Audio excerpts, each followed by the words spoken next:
What's up, you guys? Sean Ross Sapp, managing editor, FightfulMMA.com. We're going to do a quick rundown of Bellator 215. Now, reminder, James Lynch is at the event. He's got tons of videos uploading to this channel right now, from upcoming title challengers to Matt Brown to people who won on tonight's card. He's got all kinds of content up. Make sure you all support that. If you all do and you leave the thumbs up and you visit and you share and all that stuff, we can send our freelancers to a lot more events. We can bring you more on-site coverage, which we always strive to do. I know we're a very young YouTube channel here. We just started a few months ago. So I want to thank you guys for all the support you've shown us so far. Reminder, Tuesday, 2 p.m. Eastern, Fightful MMA podcast. We're going to break this event down at length. But let's go ahead and talk about some of the happenings on this. I'm flying solo, so it'll be just me offering my thoughts, but I do have some backstage news coming to you guys.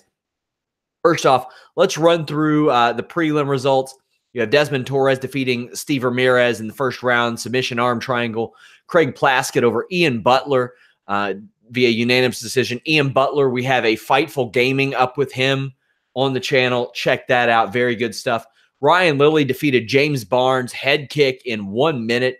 JJ Wilson defeated Tyler Beneke, submission rear naked choke, round one, about a minute and a half. These were really, really exciting prelims. Art Rivas defeated Sean Johnson with knees and punches in the first round. Weber Almeida defeated Ojen Chinchilla via TKO via a punch in about 3 minutes. You had Thor Skanke, who defeated Jesse Merritt. We have an interview with Thor up on the YouTube channel right now. He won with a north-south choke in the first round. And Jesse Roberts defeated AJ Agazarm via split decision. Over on the main card, you also had Adel Altamini, who we have an interview with, defeating Brandon McMahon in about a minute. And that's when we got into the fights that really mattered. Juan Archuleta defeated Ricky Bandejas. We had an interview with Ricky Bandejas. We have an interview with Juan Archuleta as well. Juan Archuleta talked about how TJ Dillashaw's loss, his teammate, affected him throughout this training camp, how he saw a guy who seemed like he was invincible lose. Well, he took home another victory over Ricky Bandejas. And Juan Archuleta, man, he's a guy that Bellator is going to start giving more and more chances to. And they should. He's one of those guys that kind of like snuck up on you. He's, I think, 22-1 now, and he's 4-0 in Bellator. In 11 months in Bellator, he debuted last March. He's won 4 fights, including this one over Bandejas, which is easily his biggest one. I thought his one over Jeremy Spoon was good too. You would imagine that they would want him to finish a fight here, because I mean, he didn't finish his first fight against Joplin. He was able to win his second one against Robbie Peralta, but it went to the third round. You want to see him finish if you put him in these highlight spots. But at the very least, he's winning. He's 31 years old, so now is the prime time for Juan Archuleta, he's got to be in the hunt. Now, does that mean that he's going to get that title shot at 135 pounds? I don't know about that. I'm sure that he wants it, because, I mean, he's been plugging away for a while. He's been, I mean, I don't want to say plugging away. He debuted as a pro in 2013 and has stayed really, really active ever since, fighting 5, sometimes 6 times a year. I think he fought 6 times in 2016 on his way to Bellator, because he was really active in King of the Cage. But I expect some big things out of Juan Archuleta. We saw big things out of Jake Hager tonight. The former Jack Swagger made his MMA debut, and boy, did he fare pretty well. We're going to show you some highlights of this. I'm assuming that Bellator won't pull this down, as they often send me highlights, then they pull them down when we put them up, but we'll show you anyway. We'll also show you the Fedor Bader highlights, but Jake Hager was wrapped to the cage by his friend and fellow WWE superstar. Well, Jack Swagger is a former WWE superstar, but R-Truth wrapped him to the cage, and there was just this overwhelming support for Jack Swagger, man. Some overwhelming support that you did not see when a CM Punk fought either time. You saw it here and there, but man, for a show that was much lower profile than a lot of the UFC shows that CM Punk has been on, I think it's kind of wild how much support that Jack Swagger got. I mean, my God, man, This guy is really well liked, and I've told you guys on Twitter, he could not be more unlike his pro wrestling persona, his pro wrestling character. He is a very nice guy. He's very positive, but he was able to take down J.W. Kaiser with relative ease. Let's give you guys a glance of how it went down. He threw some nasty elbows from the top, and then ultimately would, from half guard, apply this arm triangle, and damn, was it nice. That got it done. That sealed it up. J.W. Kaiser win. Now, J.W. Kaiser boasts about 50 amateur fights. I don't know if he really had that many. It's hard to tell. But despite Jack Swagger's background, his extensive wrestling background, and it showed here, there were some obstacles. I mean, granted, Jack Swagger's he's a much bigger, stronger guy. It's not that always that easy to get your hips underneath somebody. And anybody who's had 50 fights, well, I don't know whether or not J.W. Kaiser really has, you could always run the risk of that guy connecting with your chin, putting you out. You never know. Well, Jack Swagger did know, and this was a resounding success for Jake Hager, for Bellator, for WWE. Jack Swagger said after the fight that he wants to fight for a decade. He told us that he wanted to fight 3 times this year. Big submission win for him. And just an amazing amount of support. WWE even congratulated him. It was this weird line that Jack Swagger said after the fight. Sometimes to convince Vince McMahon, you have to convince. Well, you have to believe that Jack Swagger, the better that he does as an MMA fighter, the more valuable he'll be in pro wrestling moving forward. We've always seen that. Joseph Boza says Jake trains at Dave Bautista's MMA gym in Tampa. Yeah, he trains with Josh Rafferty of The Ultimate Fighter 1, who has worked with Sheamus and Dave Bautista and Davey Boy Smith Jr. So there's a lot of pro wrestling crossover there with Josh Rafferty. We have an interview with him up on the channel as well. We also had an interview with John Fitch. Now, I'm going to do an article on that this week, but I'm going to give you all the inside track. You know, James Lynch always asks a lot of these fighters about their pro wrestling connections and if they've ever liked it, because we do run a pro wrestling site as well. John Fitch told James Lynch that when he found out wrestling was fake, he cut the dicks off of all of his pro wrestling toys. Now, I've owned several pro wrestling toys, and I've never known them to have dicks. What did he cut off? John, what's going on, my man? Damn. Up next, Henry Corrales, Aaron Pico. This lasted about a minute. Pico forced the clinch, and it didn't last very long. He got slept. I mean, he got knocked down like a goddamn tree, my friends. Showdown Joe and James Lynch will give you their analysis in a far more eloquent manner. But I'll let you all take a look at how this unfolded.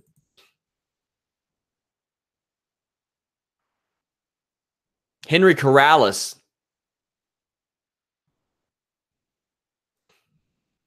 Brutal, my friends. Brutal. Henry Corrales. Now, here's the thing with Aaron Pico. He lost that first fight that he had against Zach Freeman. I'd put them back together. Let Aaron Pico get that win back, and maybe he can work his way back to this, because he fought very recklessly tonight. He fought like the fighter that he is, a young fighter. I don't know what the hell Josh Thompson was talking about. He's got to realize that MMA gloves are smaller than boxing gloves. No shit, Sherlock. You got a sweetheart deal when you signed on the dotted line for Bellator, if that's your analysis. Come on, man. Meanwhile, Frank Mir was on point. But after Pico beat Leandro Higo, him fighting Henry Corrales wasn't that much in question. He's fought some guys with some experience. He has not fought one inexperienced guy, I don't think. Maybe Justin Lin, but Shane Crutchton fought a lot. I did a really good long form on Shane Crutchton, by the way. Check it out, years ago. But all his fights have been finished. Aaron Pico has not seen the 4-minute mark of an MMA fight yet. He's a 145-pounder.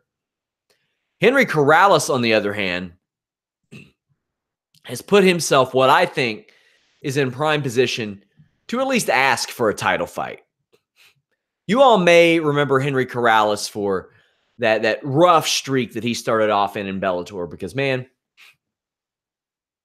you couldn't have gotten a much more brutal welcome to the Bellator than what he got. Daniel Strauss, Emmanuel Sanchez, and Patricio Pitbull. Damn, he lost all three of those. Then he was scheduled to fight AJ McKee, and he's probably losing that fight if he took it.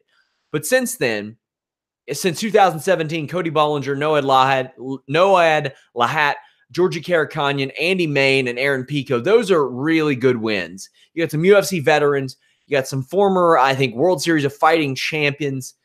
You got Aaron Pico, a highly touted prospect, and Henry Corrales just flattened this guy. I don't blame Henry Corrales for asking for a title shot. Do I think he's going to get it? I don't know. You know, Bellator, man, they love to run back those rematches. They just love to put a Pitbull brother up against anybody he's fought before, same, especially in that weight division. Pitbull's the champion. He's beaten him before. That doesn't bode well, I don't think. If you're Bellator, do you do that? I don't know. Main event time. What is there to break down? Ryan Bader versus Fedor Emelianenko. This lasted not long. I'm going to give you all a look at it momentarily. 35 seconds, round one. Ryan Bader became a double champion by beating Fedor Emelianenko. Let's take a look at the footage, my friends. Let's just see how it went down. Womp. And that's a wrap. Ryan Bader emerges victorious. Joseph Boza says, this whole tournament felt weird to watch. Those 8 heavyweight fighters weren't heavyweight fighters. Ryan is 12-1 in his last 13 fights. Yeah, I bought Ryan Bader in it. I didn't buy a lot of these guys. Chael Sonnen, what's he doing in it? Rampage, sure. He ain't going to light heavyweight. He's a heavyweight now. Aaron Nicholson asks, how many times did Bader get hit in the tourney? I think maybe 0. He might not have gotten hit at all in this tournament, which is amazing. Fedor's washed, man. And I'll shoot you all straight about that. Look at Fedor's record. Look at who he's beaten lately. Did he used to be a great fighter? Yeah, he used to be one of the greatest fighters of all time. Is he now? No. Chael Sonnen, all right, cool. You're beating a guy 2 weight classes down. Frank Mir's going to be a pro wrestler now. Fabio Maldonado, you lost that fight, homeboy. You lost that fight, Fedor. Jaideep Singh? What is Jaideep Singh? What is he? Who is he? 2-3 in his career? All right. Cool. Those are the people he's beaten since 2015. Mitrione beat him. How about the balls on Matt Mitrione in his commercial to say, me and Karatanov, we're a super fight. That's a super fight. The balls on Matt Mitrione to call that a super fight, and the balls on Bellator and Paramount to, 1, leave it in the commercial, 2, run that unedited. Man. So Bader, a guy who should have gotten a UFC light heavyweight title shot after he beat Nog, he crashed the press conference with Daniel Cormier. And he sold me in Showdown Joe. Before that, we were like, really, him? He sold us, man. I was ready for it. And then they didn't give it to him. He jumped to Bellator and he became a double champion. It's amazing the way that works out. I feel a little robbed of a Ryan Bader Cormier fight. Now, a lot of you may say, well, Ryan Bader isn't the most exciting fighter, yada, yada. I mean, not always, but sometimes you get fights like this where he starches Fedor Emelianenko in a matter of seconds, where he starches King Mo in a matter of seconds, where he'll put away Linton Vassell in violent fashion, where he'll finish Nog, he'll finish Ilir Latifi. Sometimes you'll get that. In this latest run, since Anthony Johnson knocked him out, he's been a different fighter. He's had, he's had 2 decisions, the Phil Davis fight and the Matt Mitrione fight. Phil Davis, who has a big wrestling skill set, and Matt Mitrione, who is way bigger than Bader. I don't blame him for that. Man. Ryan Bader told James Lynch that he has maybe one more fight left after this one. I don't believe that. I do not believe, unless you say he says one more fight on his contract. If he has one more fight on his contract, I could definitely see him going back to the UFC. And if he goes back to the UFC, I'd love that to be one of the fights that Cormier does. Give me Jones, give me Lesnar, give me Bader. I would love to see those 3 fights. That would be fantastic. However, Ryan Bader and Bellator has probably got Cheick Kongo up next. Cheick Kongo has sneakily won 8 fights in a row. That's crazy. He wasn't even in the tournament, which is wild. They didn't want to put him in there. I mean, anytime you have a fight with Cheick Kongo, you run the risk of it being one of the most boring fights of all time. I mean, he had like I think 6 straight decision wins, or 5, and then he's won by knockout the last 2 times. If he gets past Minakov, he's getting the title shot. If Minakov wins, Minakov's getting the title shot. Which the funny thing about all this is they're running this tournament because Minakov didn't fight in Bellator for 5 years. Now he's back. The title gets decided 3 weeks later. Minakov's back. My God, what a situation we are in. We're going to talk about this at length on Tuesday on the Fightful MMA podcast with Showdown Joe and James Lynch. James Lynch will have unprecedented backstage access, and we'll be talking about all this stuff. Leave us a thumbs up, subscribe. We're out.